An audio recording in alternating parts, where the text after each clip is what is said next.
My dears, welcome back to Catalyst Education. So മക്കളെ, നമ്മൾ ഇന്ന് ഡിസ്കസ് ചെയ്യാൻ പോകുന്ന ഒരു ടോപ്പിക് എന്ന് വെച്ചിട്ടുണ്ടെങ്കിൽ നമ്മൾ ഇലക്ട്രോണിക് ബിസിനസിനെ പറ്റിയിട്ട് പറഞ്ഞിട്ടുള്ളതാണ് അല്ലെ. So what are the benefits and limitations of e business? അതാണ് നമ്മൾ ഈ ഒരു വീഡിയോയിൽ ഡിസ്കസ് ചെയ്യാൻ വേണ്ടിയിട്ട് പോകുന്നത്. ഇ ബിസിനസ് എന്താണ്, എങ്ങനെയാണ് ചെയ്യണത് എന്നൊക്കെ നമ്മൾ പറഞ്ഞിട്ടുണ്ട്. അതിന് എന്തുണ്ട്, ബെനിഫിറ്റ്സ് ഉണ്ട് എന്നുള്ളത് പോലെ അതിന് ലിമിറ്റേഷൻസ് ഉണ്ട്. ആ രണ്ട് കാര്യങ്ങളും നമുക്ക് ഈസി ആയിട്ട് ഈ ഒരു വീഡിയോയിലൂടെ ഒന്ന് ഡിസ്കസ് ചെയ്ത് പോവാട്ടോ. സോ അതിൽ ആദ്യം തന്നെ നമുക്ക് എന്ത് ചെയ്യാം, ബെനിഫിറ്റ്സ് എന്തൊക്കെയാണ് എന്നുള്ളത് ഡിസ്കസ് ചെയ്യാം. What are the benefits of e business? First point നമ്മൾ നോക്കുകയാണെങ്കിൽ ease of formation and lower investment requirement. So നമ്മൾക്കിപ്പോ ഒരു ട്രഡീഷണൽ ബിസിനസ് സ്റ്റാർട്ട് ചെയ്യണമെന്നുണ്ടെങ്കിൽ നമുക്ക് എന്തൊക്കെ കാര്യങ്ങൾ ചെയ്യേണ്ടതായിട്ടുണ്ട് അല്ലെ. നമ്മൾ എന്ത് കണ്ടുപിടിക്കണം? നമ്മൾ ഫസ്റ്റ് ഓഫ് ഓൾ ഒരു ലൊക്കേഷൻ കണ്ടുപിടിക്കണം. അവിടെ നമ്മൾ ഒരു ബിൽഡിംഗ് സെറ്റ് ആക്കണം. ബിൽഡിങ്ങിന്റെ അകത്തേക്ക് നമുക്ക് ആവശ്യമായിട്ടുള്ള അസറ്റുകൾ സെറ്റ് ആക്കണം. സ്റ്റാഫിനെ ഹയർ ചെയ്യണം, സ്റ്റോക്ക് എടുക്കണം. ഇങ്ങനെ ഒരുപാട് കാര്യങ്ങൾ നമ്മൾ ചെയ്യേണ്ടതായിട്ടുണ്ട്. അതിന് ഒരുപാട് ഫോം ചെയ്യാൻ കുറെ കാര്യങ്ങൾ വേറെയും ഉണ്ട്. അതുപോലെ തന്നെ നമുക്ക് ഫണ്ടും ഫണ്ട് റിക്വയർമെന്റും വളരെ വലുതാണ്.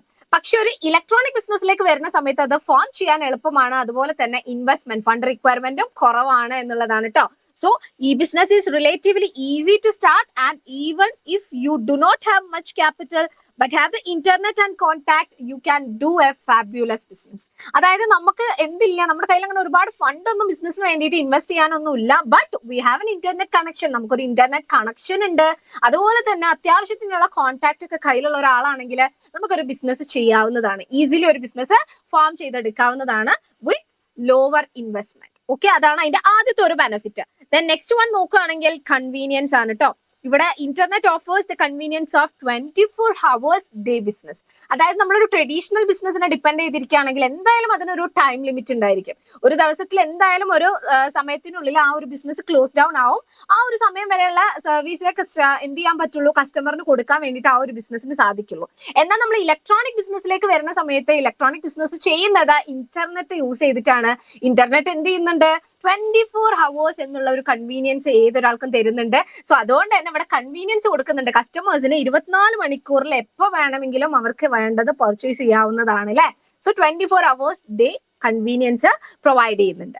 സോ നമ്മളെ നെക്സ്റ്റ് പോയിന്റിലേക്ക് പോവുകയാണെങ്കിൽ സ്പീഡാണ് നെക്സ്റ്റ് പോയിന്റ്. ഇന്റർനെറ്റ് എന്ത് പ്രൊവൈഡ് ചെയ്യുന്നുണ്ട്?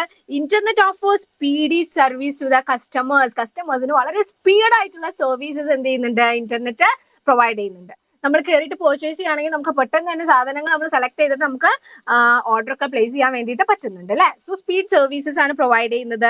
നെക്സ്റ്റ് വൺ നോക്കുകയാണെങ്കിൽ ഗ്ലോബൽ ആക്സസ് ആണ് നെക്സ്റ്റ് ബെനിഫിറ്റ് എന്നുള്ളത് കേട്ടോ. It allows the seller an access to world wide market. കാരണം നമ്മൾ ട്രഡീഷണൽ ബിസിനസ് ആണെങ്കിൽ ഇപ്പൊ നമ്മുടെ വീടിന്റെ അടുത്തൊരു കട ഉണ്ടെങ്കിൽ നമുക്ക് അവിടെ പോയിട്ട് വാങ്ങിക്കാം. അവിടെ നമുക്ക് നമ്മൾ വേറെ ഏതെങ്കിലും ഒരു സ്ഥലത്ത് പോയിട്ടും ഇവിടെ ഒന്നും വാങ്ങിക്കാൻ പറ്റുമോ? ഇല്ല.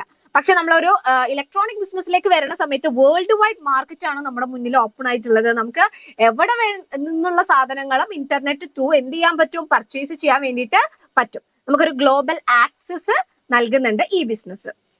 ദെൻ നെക്സ്റ്റ് വൺ നോക്കുകയാണെങ്കിൽ it is A movement towards A paperless society. നമ്മൾ ഇന്റർനെറ്റിൽ എന്ത് യൂസ് ചെയ്യുന്നില്ല, പേപ്പർ യൂസ് ചെയ്യുന്നില്ല. അതായത് ബില്ലോ കാര്യങ്ങളോ എന്തോ ആയിക്കോട്ടെ ഒക്കെ ത്രൂ ഇന്റർനെറ്റ് ആണ് അല്ലെ.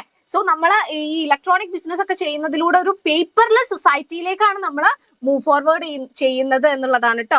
Use of internet reduces the use of paper. നമ്മൾ ഇന്റർനെറ്റ് ഒരുപാട് യൂസ് ചെയ്യുന്ന സമയത്തോടെ പേപ്പറിന്റെ യൂസ് കുറയുന്നുണ്ട്. പേപ്പർലെസ് സൊസൈറ്റിനെ ക്രിയേറ്റ് ചെയ്യപ്പെടുന്നുണ്ട്. സോ ഇത്രയുമാണ് മക്കളെ ഒരു ഇലക്ട്രോണിക് ബിസിനസിന്റെ ബെനിഫിറ്റ്സ് ചോദിച്ചു കഴിഞ്ഞാൽ നിങ്ങൾ എഴുതേണ്ട പോയിന്റ്സ്. ക്ലിയർ ആണല്ലോ? ബെനിഫിറ്റ്സ് അല്ലെങ്കിൽ മെറിറ്റ്സ് ഇതൊക്കെ ചോദിച്ചു കഴിഞ്ഞാൽ ഇത്രയും ടോപ്പിക്സ് ആണ് നിങ്ങൾ എഴുതേണ്ടത്. സോ ഇത്രയും ബെനിഫിറ്റ്സ് ഉണ്ട് എന്നുണ്ടെങ്കിലും കൂടിയിട്ട് ആ ഒരു കാര്യത്തിന് ഓഫ് കോഴ്സ് എന്തുണ്ട്, ഡിമെറിറ്റ്സ് അല്ലെങ്കിൽ ലിമിറ്റേഷൻസ് ഉണ്ട്. അതും കൂടി നമുക്കൊന്ന് ഡിസ്കസ് ചെയ്ത് പോവാട്ടോ. So what are the limitations of e business?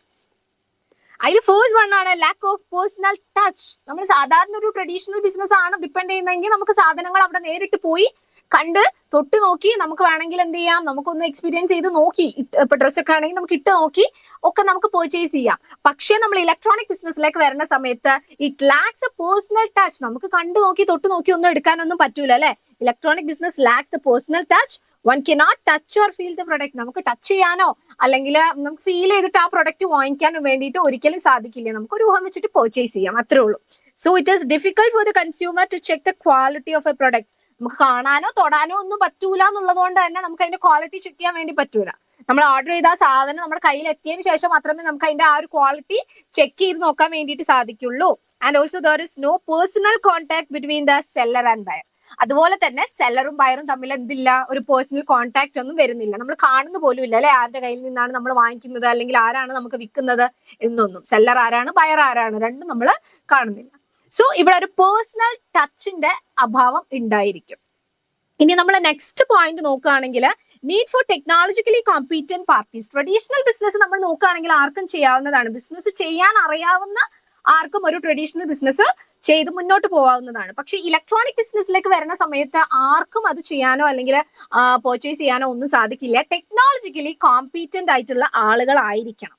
Knowledge about computer, internet, etc. is essential to buy and sell goods on internet.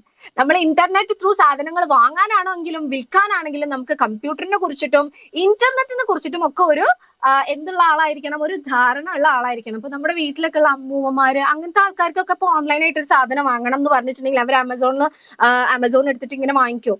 അവർക്ക് അറിയുന്നുണ്ടായിരിക്കില്ല അല്ലെ ചെയ്യാൻ വേണ്ടിയിട്ട്, because they are not technologically competent അല്ലെ. So need for technologically competent parties എന്നുള്ളത് അതിന്റെ ഒരു limitation ആണ്. ടെക്നോളജിനെ പറ്റിയിട്ട് അറിയാത്ത ഒരാൾക്ക് ഒരിക്കലും ഇലക്ട്രോണിക് ബിസിനസിന്റെ യൂസ് ചെയ്യാൻ വേണ്ടിയിട്ട് പറ്റില്ല. നെക്സ്റ്റ് പോയിന്റിലേക്ക് പോവാം, വിച്ച് ഇസ് ഡെലിവറി ടൈം. ഇപ്പൊ നമ്മളൊരു കടയിൽ പോയിട്ട് സാധനം വാങ്ങിക്കുകയാണെങ്കിൽ നമ്മൾ എന്ത് ചെയ്തു, സാധനം സെലക്ട് ചെയ്തു, ബില്ല് ചെയ്തു, സാധനം അപ്പൊ തന്നെ നമ്മുടെ കയ്യിൽ കിട്ടും.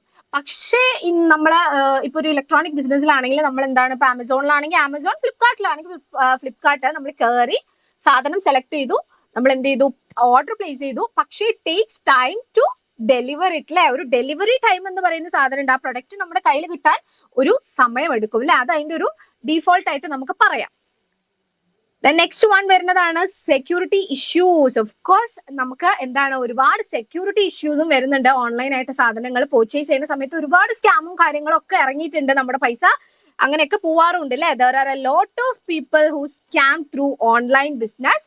Also it is easier for hacker to get your financial details. നമ്മൾ കണ്ട ലിങ്കിലൊക്കെ കയറിയിട്ടുണ്ടെങ്കിൽ നമ്മുടെ ഫൈനാൻസും കാര്യങ്ങളൊക്കെ ആ വഴിക്ക് അങ്ങനെ പോവാറുണ്ട്. അതുപോലെ ഹാക്ക് ചെയ്യപ്പെടാറുണ്ട് നമ്മുടെ അക്കൗണ്ടും കാര്യങ്ങളൊക്കെ. അത്തരത്തിലുള്ള ഇഷ്യൂസ് വേറെ. അതുപോലെ തന്നെ സെക്യൂരിറ്റി റീസൺസ് ഒരുപാട് ഉണ്ടായിരിക്കും. ഇപ്പൊ ഫ്ലിപ്കാർട്ടിനൊക്കെ പോലെ തന്നെയുള്ള ലിങ്ക് ഒക്കെ നമുക്ക് വരാറുണ്ട്. നമ്മൾ അതിലൊക്കെ പിടിച്ച് കയറി കഴിഞ്ഞു കഴിഞ്ഞാൽ അതൊക്കെ ഒരു സ്കാം ആയിരിക്കും അല്ലെ. ഇത്തരത്തിലുള്ള സെക്യൂരിറ്റി ഇഷ്യൂസും എവിടെ കാണാറുണ്ട്, ഇലക്ട്രോണിക് ബിസിനസ്സിൽ കാണാറുണ്ട്. സത്യസന്ധത എത്രത്തോളം ഉണ്ട് എന്നുള്ളത് നമുക്ക് ചിലപ്പോൾ ഫസ്റ്റ് ഓഫ് ഓൾ മനസ്സിലായി എന്ന് വരില്ല കേട്ടോ.